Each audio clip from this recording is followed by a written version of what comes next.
क्या माँ बाप कब्र में जाकर अपनी औलाद को भूल जाते हैं, या फिर दुनिया से रुखसत होने के बाद भी उनके दिल में औलाद की याद बाकी रहती है? क्या कब्र की तन्हाई में माँ बाप अपनी औलाद की आवाज, उनकी दुआएं और उनके आंसू महसूस करते हैं? और अगर ऐसा है तो क्या हम जिंदा लोग अपने माँ बाप के लिए क्या कुछ कर सकते हैं? इस्लामी तालीमात हमें यह हकीकत समझाती हैं कि मौत दुनियावी रिश्तों को जुदा तो कर देती है, मगर मोहब्बत को खत्म नहीं कर सकती। माँ बाप का दिल अपनी औलाद की मोहब्बत से कभी खाली नहीं होता, न दुनिया की जिंदगी में और न ही कब्र की खामोश तन्हाई में। फर्क सिर्फ इतना होता है कि वहां जबान खामोश हो जाती है, मगर एहसास जिंदा रहता है। नबी करीम सल्लल्लाहु अलैहि वसल्लम की हदीस मुबारका हमें बताती है कि जब इंसान इस दुनिया से रुखसत हो जाता है तो उसके आमाल का सिलसिला रुक जाता है, मगर 3 चीजें ऐसी हैं जो कब्र में भी उसके लिए रोशनी बनकर पहुंचती हैं: सदका जारिया, नफा देने वाला इल्म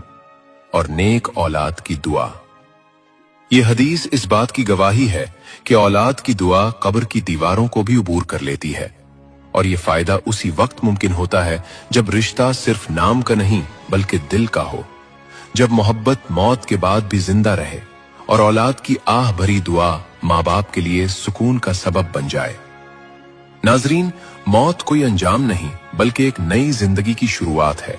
एक ऐसा सफर जिसका आगाज खामोशी से होता है मगर अंजाम हमेशा के लिए होता है। ये दुनिया महज एक इम्तिहान गाह है जहां इंसान को चंद सांसें, कुछ रिश्ते और थोड़ी सी मोहलत दी जाती है, और मौत उस इम्तिहान का दरवाजा है जिसके पार असल नतीजा हमारा इंतजार कर रहा होता है। जब ये दरवाजा खुलता है तो न दौलत साथ जाती है, न ओहदे की चमक काम आती है, न रिश्तों की पहचान बाकी रहती है। वहां सिर्फ आमाल बोलते हैं, वो आमाल जो हमने तन्हाई में किए, वो नेकियां जो दिखावे से पाक थीं, और वो गुनाह जो हमने ये समझकर किए कि कोई देख नहीं रहा। कब्र एक ऐसी जगह है जहां सच और झूठ हमेशा के लिए जुदा हो जाते हैं,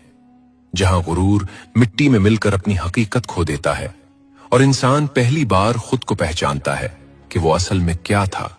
न वो जो वो दुनिया को दिखाता रहा बल्कि वो जो वो अल्लाह के सामने था। नाजरीन, क्या आपने कभी तन्हाई के किसी लम्हे